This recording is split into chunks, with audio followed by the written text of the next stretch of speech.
The two primary Inklings are C.S. Lewis and J.R.R. Tolkien. But often included in the discussion of the Inklings are two other men, Owen Barfield and Charles Williams. And Charles Williams has the unfortunate designation of being termed the oddest Inkling. And we'll have to look at some of the reasons why. Charles Williams was indeed a unique figure. He was a figure of letters that was respected by T.S. Eliot, by W.H. Auden, and by others during this time, in which the Inkling was more of a popular set. And Charles Williams, even though he had this literary identification with these other great writers, really was a popular writer with quite a bit of following prior to him joining the Inklings. In fact, his relationship with C.S. Lewis started because the two of them were both writing each other fan mail, and then their letters almost crossed paths. The letter to Lewis arrived before the letter from Williams was written. But both of them were in the process of admiring one another's works and thus struck up a friendship. So let's take a look at who Charles Williams is and why it is that he's called the oddest Inkling. Williams was born in London in 1886. He left University College because he was unable to pay tuition, and so he never received a degree. Instead, he was hired at Oxford University Press as a copy editor and kind of rose in the ranks at Oxford UP. It was during these years of working in London for Oxford University Press that he also joined the Rosicrucian order and became very influenced by the occult and by an investigation into magic. During this time, the Rosicrucian order provided education that Williams probably felt as though he was missing. He never attended or did not finish his education, and instead the Rosicrucian order schooled him in allegories, in myths, in symbols, in reading literature, history, theology, and things that he felt that he really was drawn to, and so he felt a lot of loyalty to the order and did not think that there was a problem with his desire for the occult and his relationship with the church, whereas many of the other Inklings would have been very uncomfortable to know how influenced he was. Kind of the peak of his membership in the Rosicrucian order was 1917 to 1927-ish, and yet he was still always a member. You don't really become not a member of the Rosicrucian order, but he was no longer in the leadership in their ranks in the later years, but he never denied his relationship to them. He never withdrew. He never turned against it. He married Florence, who he called Michael, much like King David's wife, Michael, and this was her nickname. She was even buried with the name Michael on her tombstone, and they had a son named Michael. In 1930, he published War in Heaven, the novel that we will get to look more closely at. This was a supernatural thriller. And then in 1939, when he was already in contact with C.S. Lewis, he became very involved in the Inklings when he moved to Oxford. Because of the war, they were moving their whole Oxford University Press team to Oxford to get away from the bombings. And so Charles Williams, much like a lot of the refugee children who were also leaving London during this time, moved all of his business and work to Oxford, though Florence apparently stayed in London, and the two corresponded back and forth and grew a little bit apart and then grew closer again together in the last 2 or 3 years before he died. And it was during this time that he became more closely allied with the Inklings. Between 1939 and his death in 1945, he was very much involved with the Inklings and met with their circle and met them for lunch and met them in the evenings. He died unexpectedly in 1945. There are lots of letters about his death from many of the Inklings. They were very confused. They didn't expect him to die. I think Lewis even rode over to Williams's house to drop off a book that he had borrowed, not knowing yet that he had passed away. So it was quite unexpected, and the Inklings took this rather hard. Lewis was the one who said that after the death, though, he fully understood what the idea of a good death meant, probably drawing on his reading of MacDonald, in which Anodos says the state of death was a state of blessedness. Here we have C.S. Lewis reflecting that Charles Williams's death did not feel like he was now farther from them but closer to them. He even writes Florence, and I don't know that this would have been comforting at all, but he writes Florence and says that since your husband's passing, I now feel what it means, these ideas I've had about death or the theories about death, in which you've become enlarged and you've become more free. And I feel as though Williams is now free to be closer to us than he ever was before. It's a very mystical way of looking at death that Charles Williams' death provided for Lewis. When we look at Charles Williams' story, I think we have to compare it to Lord of the Rings and also to Lewis's Narnia Chronicles and see that it is a different kind of fantasy than Tolkien and Lewis were writing from Charles Williams' way of writing fantasy. If we see these three categories, and actually Farah Mendelssohn has 4 categories, but the 4th one doesn't really apply, and it's actually not defined very well. So we will only look at these 3. It's liminal, something in between. And so it's a very difficult category to get your head around. So we'll stick with these 3 that I think apply very well to Tolkien, Lewis, and Williams. The first is a portal or a quest, and the characters enter another world. We've seen this with Phantastes. Onotos enters fairyland. In The Children enter Narnia and Chronicles of Narnia. There's a portal to another world, and they go on a journey in that other world. Immersive. This is very much Lord of the Rings. In a hole in the ground there lived a hobbit. The story begins and you already are in the other world and you never break out of it. There is no breaking of the fourth wall. There is no sense that this is a different world from the one we live in.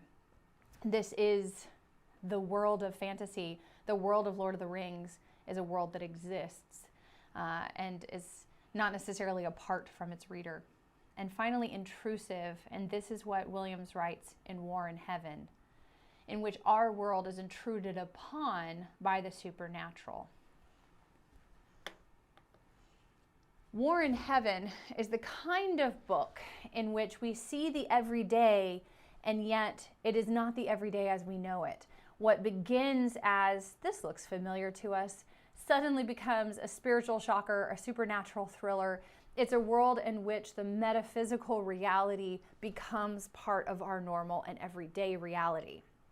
The book itself kind of makes the genre or sets the genre. You open the novel and it reads like any other mystery story. The telephone was ringing wildly but without result, since there was no one in the room but the corpse.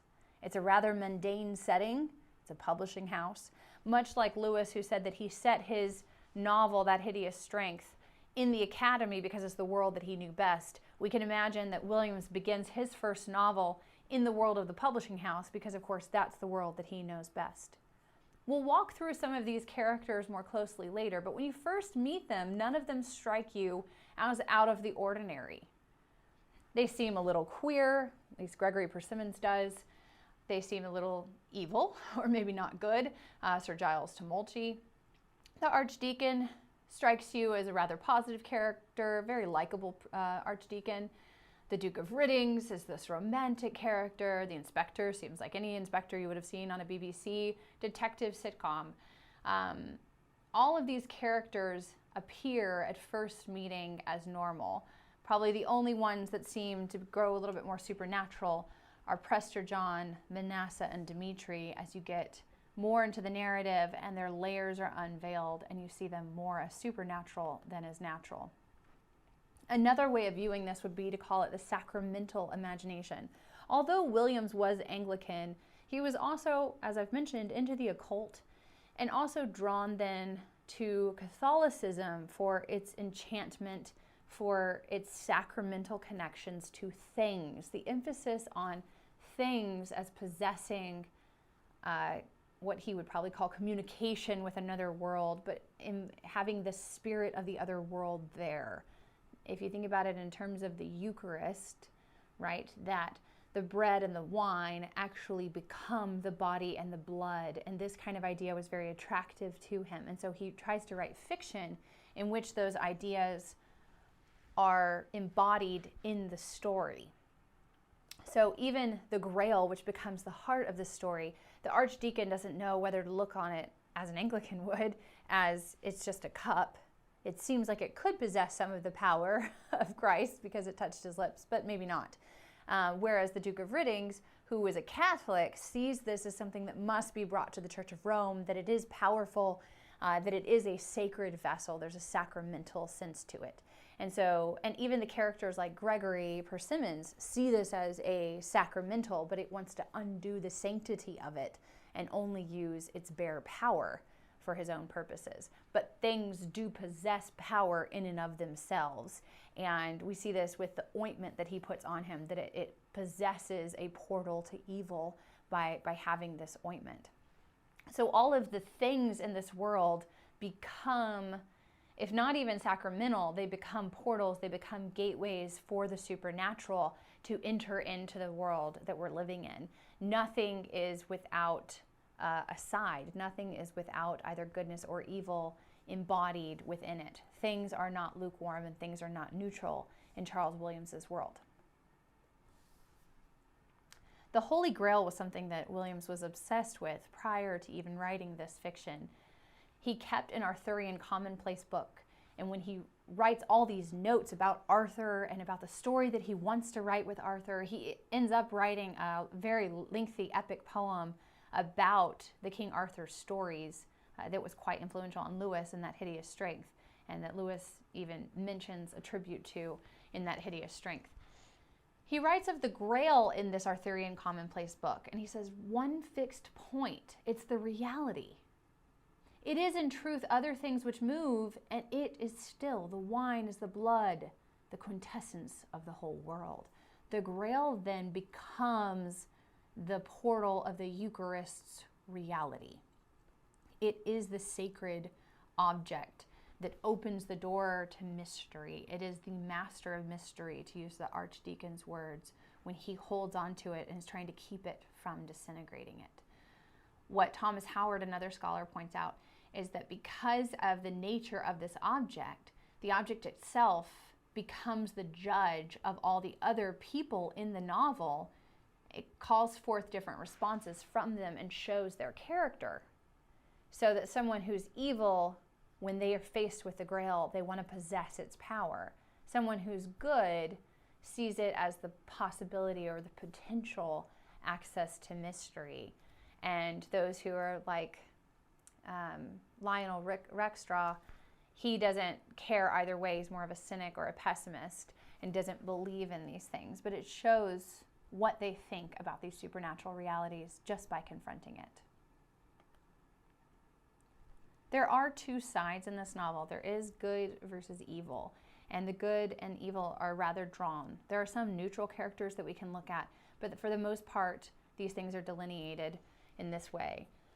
The Archdeacon versus Persimmons. One is on the side of God, very literally as a vocation, and the other one is on the side of Satan as a Satanist. On the left, we have characters who are patient, who wait, who submit, who uplift mercy, God's authority, who are drawn to poetry and traditions, who quote verses, who quote other writers. And then on Persimmon's side, it's the want, the desire, the possession, the lust for power and greed and destruction. Everything is moving towards nothingness. Whereas in the Archdeacon's world, everything is moving towards fulfillment. And these are the two different sides that characters have to choose from in their responses to the Grail. As one great Charles Williams scholar, Serena Higgins, has said, Williams' characters are copies then of these spiritual realities. So we have Manasseh and Dmitri, as mentioned earlier, they become true evil. They are not just two pawnbrokers, but they become the ultimate extreme that Persimmons is headed towards, right? Adrian's the terrestrial representation of innocence. Mornington and Duke are the shadow copy of ideal of friendship, but they're also on the Archdeacon's side of things. So these lines, battle lines, become drawn, and characters have to decide which side they're on in the novel. In a sense, readers then too have to decide in what ways they want to view the Holy Grail.